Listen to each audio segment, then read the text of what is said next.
Ayun na si Mami, oh. Uy po, nagubad po. Nagtulog ng kanilang mga sumpong sa aming tanggapan. Unang tinagyan ng mga otoridad ang tindahan ng putas sa paligid. Ayun si Mami, oh. Papunta mo tayo dito ngayon sa Market Administration Office ng Manila City Hall dahil nakatanggap po tayo ng mga reklamo na may mga nandaraya raw ng mga tindahan sa paligid ng Tiapo. Pupuntahan natin yan ngayon. Papasok nyo lang yung ganyan, tapos malalaman na. Matapos pa ito. Ayun, oh. Panis! Ang detalye ng gagawing operasyon kontra sa mga tindahan ng putas sa paligid ng Quiapo Church. Nanauna na Ayun, oh. ang gumagamit ng madayang tindahan.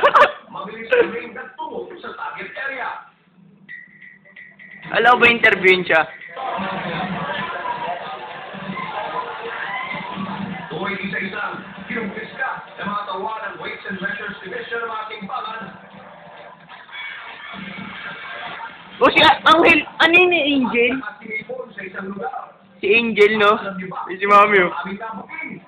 Halos lahat pala sa mga nakuhang timbangan ay pawang mga sira o defektibo.